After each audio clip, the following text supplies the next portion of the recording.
Hello बच्चों, welcome back to Kashish classes. And आज की वीडियो में हम लोग पढ़ने वाले हैं क्षितिज बुक की सबसे पहली कविता, जिसका नाम है सूरदास जी के पद। तो वीडियो स्टार्ट करने से पहले बस एक रिक्वेस्ट करूंगी कि जितने भी बच्चे इस वीडियो को देख रहे हैं, कोशिश करना ज़्यादा से ज़्यादा तुम लोग सब्सक्राइब कर दो, क्योंकि बच्चों तुम्हारे लिए मैं बहुत ज़्यादा मेहनत करती हूँ। लिटरली अगर थोड़ा सा भी वीडियो तुम्हें हेल्पफुल लगे तो सब्सक्राइब ज़रूर करना। तो आराम से सभी बच्चे बैठो एंड आज की 3D एनिमेटेड वीडियो को एंजॉय करो। इस कविता को लिखा है सूरदास जी ने, और इस कविता में उन्होंने उस समय की बात बताई है जब जो श्री कृष्ण होते हैं वो मथुरा चले जाते हैं और कंस का वध करने के लिए। कंस का वध करने के बाद श्री कृष्ण मथुरा के राजा बन जाते हैं।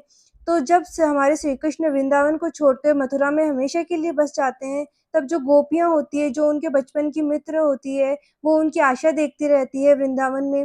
वृंदावन में गोपियां बहुत दिनों तक श्री कृष्ण का इंतजार करती है और उनके इंतजार में बहुत ज्यादा तड़पती है कि श्री कृष्ण एक दिन आएंगे और उनसे मिलेंगे। लेकिन श्री कृष्ण वो मथुरा से अपने दोस्त उद्धव को योग साधना का संदेश देकर भेज देते हैं। यहाँ योग साधना का अर्थ होता है कि ध्यान के माध्यम से भगवान को प्राप्त करने का मार्ग। तो आगे क्या होता है कि जब श्री कृष्ण की जगह गोपियां उद्धव को योग साधना के संदेश के साथ देखती है, तब वह बहुत ही ज्यादा क्रोधित हो जाती है और फिर उद्धव को खड़ी खोटी सुनाती है, यानी अपना सारा गुस्सा उद्धव पर निकालने लगती है। तो बच्चों, इस पूरी कविता में हम लोग सिंपली यही देखेंगे कि जो गोपियां होती है वो योग साधना का संदेश जो उद्धव लाते हैं उसे मना कर देती है, यानी कि बेसिकली हम उद्धव और गोपियों के बीच हो रही बातचीत के बारे में इस कविता में जानेंगे। तो चलो कविता को लाइन बाय लाइन शुरू करते हैं। हमारी पहली पैराग्राफ की फर्स्ट 2 लाइन्स है। उधो तुम हो अति बड़भागी, अपरस रहत स्नेह तगाते नाहित मन अनुरागी। गोपियां उद्धव को ताना देते हुए सबसे पहले कहती है कि उद्धव, तुम वास्तव में बहुत ही ज्यादा भाग्यशाली हो। तुम स्नेह के धागे मतलब प्रेम के धागे से अभी तक नहीं बंधे हो। तुम्हारा मन अभी तक प्रेम से प्रभावित नहीं हुआ है, अर्थात तुम कभी भी आज तक प्रेम की प्रिय बंधन में नहीं बंधे हो, इसलिए तुम हमें निर्गुण भक्ति का संदेश देने आए हो। परंतु तुम्हारे संदेश का हमारे ऊपर कोई भी प्रभाव नहीं पड़ेगा।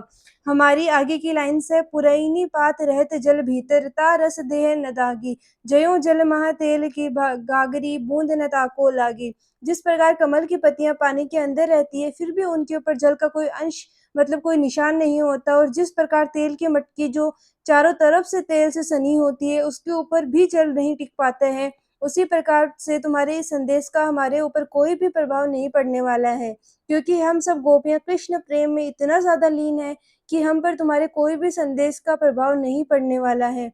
प्रीति नदी में पाव न बोर्डो, दृष्टि न रूप परागी। सूरदास से अबला हमें नारी, गुरु चाटी ज्यों पागी।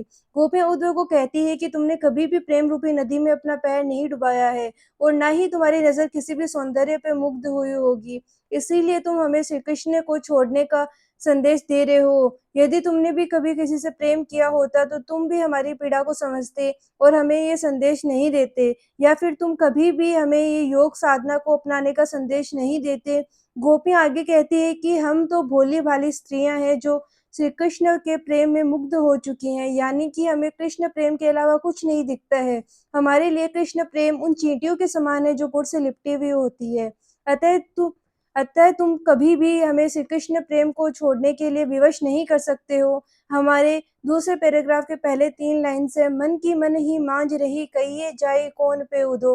ना ही परत कही अवधि उधार, आस आवन की तन मन विथा सही। कवि आगे कहते हैं कि कृष्ण के द्वारा उद्धव के माध्यम से जो संदेश गया था गोपियों को, उसे सुनकर गोपियां है वो कहने लगती है, कृष्ण से मिलने की जो हमारी इच्छा है, जो हमारी आशा है, वो हमारे मन में ही अब रह जाएगी। हे उद्धव, तुम अपना उपदेश देते रहो, लेकिन उसका हमारे ऊपर कोई प्रभाव नहीं पड़ेगा, क्योंकि हमारे मन में, हमारे दिल में कृष्ण प्रेम की कई पट्टी पड़ चुकी है। तुम्हारे निर्गुण भ्रम को अपनाने का ये संदेश को सुनकर हमें ऐसा लगता है जैसे हमने व्यर्थ में ही अपना समय कृष्ण के इंतजार में गवाया। हमारे तन मन में विरह की जो आग है वो सही है। अब आगे हमारी 3 लाइन्स है। अब इन जोग सदे सनी, सुनी सुनी बिरहिनी बिरह दहो। चाहती हूती गुहारी जितहि ते, उत ते धार बही। सूरदास अब धीर धरे ही, क्यों मर्यादा न लही। आगे गोपियां कहती है कि तुम्हारे इस संदेश को सुनकर हम और ज्यादा विघ्न की अग्नि में जल उठी है, क्योंकि हम लोगों ने ये प्रण ले लिया है कि हम गोपियां कृष्ण प्रेम को कभी नहीं छोड़ेगी। हम तो विरह की अग्नि से बचने के लिए कृष्ण को पुकारने वाले थे, लेकिन यहाँ तो योग की धारा बह रही है, अतः हमारी पुकार कृष्ण तक कैसे पहुंचेगी। अब आगे गोपियाँ कहती हैं कि आखिर हम गोपियाँ धैर्य कैसे धारण करें? अब हमारी तो कोई मर्यादा भी नहीं है, अर्थात कृष्ण प्रेम में हम गोपियाँ इतनी दीवानी हो चुकी है कि अब सामाजिक बंधनों से भी हम मुक्त हो चुकी हैं। यानी जो हमारे जो भी सामाजिक बंधन थे, अब हमारे लिए कोई भी मायने नहीं रखते हैं। हमारे तीसरे पैराग्राफ की पहले 3 लाइन से हमारे हरि हारिल की लकड़ी मन क्रम बचन नंद नंदन उर ये दृढ़ करी पकड़ी जागत सोवत स्वपन दिवस ऋषि कान्हे कान्हे जकरी। गोपियां उद्धव से कहती है कि कृष्ण प्रेम तो अब हमारे लिए हारिल पक्षी की पैरों में पकड़ी लकड़ी के समान है। मतलब कि हारिल पक्षी जैसे एक लकड़ी को अपने पैरों में बहुत ही अच्छे से दबोच के रखती है, पकड़ के रखती है, वैसे ही हम लोगों ने भी कृष्ण प्रेम को बहुत अच्छे से पकड़ कर रखा है और कृष्ण प्रेम को हम कभी भी नहीं त्यागेंगे। हमने मन तन कन और वचन से कृष्ण के प्रेम को दृढ़ता पूर्वक पकड़ रखा है, अर्थात हम गोपियां मन से श्री कृष्ण को दिन रात याद करती रहती है। हमारे सारे क्रम श्री कृष्ण के लिए होते हैं और हम गोपियां कृष्ण के बारे में ही बात करना पसंद करती है।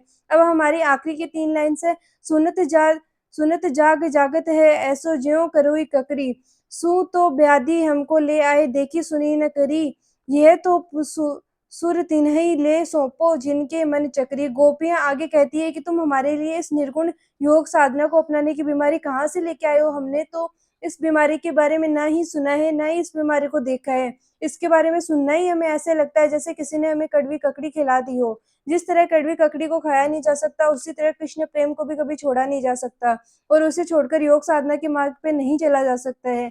अतः गोपियां उद्धव को कहती है कि उद्धव तुम जो ये संदेश जाकर उन लोगों को दो जिनका जो मन है वो स्थिर नहीं रहता है और चक्री के समान घूमता रहता है, या कह सकते हो कि चंचल रहता है। तो हमारे आखिरी पैराग्राफ की पहली 4 लाइन से हरी है राजनीति पढ़ी आए समूची बात कहत मधुकर के समाचार सब पाए इक अति चतुर होते पहले ही अब गुरु ग्रंथ पढ़ाए बड़ी बुद्धि जानी तो उनकी योग संदेश पढ़ाए। गोपियां उद्धव से योग साधना के संदेश को सुनकर आपस में ही बात करने लगती है कि सखियों, कृष्ण ने तो मथुरा जाके राजनीति पढ़ ली है। कृष्ण राजनीतिक चीजों में बहुत ही ज्यादा तेज हो चुके हैं। उद्धव, तुमने श्री कृष्ण द्वारा भेजा हुआ संदेश अब हमें बता दिया है। तुम पहले से ही चतुर थे और तुम्हारे गुरु कृष्ण ने तुम्हें राजनीति की किताब को पढ़ाकर हमारे पास भेजा है। हमने उनकी तेज बुद्धि से अच्छी तरीके से परिचित है। आखिर वो क्या करना चाहते हैं और आखिर उन्होंने योग साधना का संदेश क्यों भेजा है। अब हमारे आखिरी की 4 लाइन से उधो भले लोग आगे के पर हित ढोलत धाय अब अपने मन फेर पाई चलत जू हूते चुराए ते क्यों अनीति करे आपुन जे और अनीति छुड़ाए राज धर्म तो यही सुर जो प्रजा ने जाहि सताए। अब आखिरी की इन लाइन्स में गोपियाँ कहती है कि पहले यहाँ के जो लोग होते थे वो बड़े ही सीधे-साधे होते थे और केवल दूसरों की भलाई के बारे में सोचा करते थे। हमें तो तुम भी एक भले मनुष्य ही दिख रहे हो। कृष्ण को ये बोल देना कि वो हमारा जो हृदय है, दिल है, वो वापस लौटा दे जो उन्होंने चुराया था। यानी कि हमारे पास एक ही दिल था जो श्री कृष्ण ने चुरा लिया है। अब आखिर हम किस मन से निर्गुण योग साधना का उपासना करें? वो जो दूसरों को नीति सिखाते हैं, दूसरों को ज्ञान देते हैं, आखिर वो हमारे साथ अन्याय क्यों कर रहे हैं? अर्थात हमारे विरह को दूर करने की जगह वो हमें और कष्ट क्यों पहुँचा रहे हैं? सूरदास जी आगे कविता में कहते हैं कि आखिर में जो गोपियाँ हैं वो कहने लगी कि जो राजा का धर्म होता है वो प्रजा की सारी मुसीबतों को और उनके कष्ट को हल करने का होता है, अर्थात अनीति दूर करके लोगों को नीति के मार्ग पर लाना होता है। पर उद्धव, तुम तो हमें नीति के मार्ग से हटा के अनीति के मार्ग पर चलने को बोल रहे हो। उद्धव, हम तुम्हारे दिखाए गए मार्ग पे कभी नहीं चलेंगे, यानी हम किसी भी कीमत पे कृष्ण प्रेम को नहीं छोड़ेंगे। सो इसी के साथ आज की कविता पूरी होती है। उम्मीद करती हूँ कि तुम्हें कविता एकदम क्लियर हो गई होगी और अगर आपने इस वीडियो को सब्सक्राइब नहीं किया है तो सब्सक्राइब ज़रूर कर देना। ये आपके लिए तो फ्री है पर हमें इससे बहुत ज़्यादा एनकरेजमेंट मिलता है। Thanks for being with us. Keep loving, keep supporting. Thank you.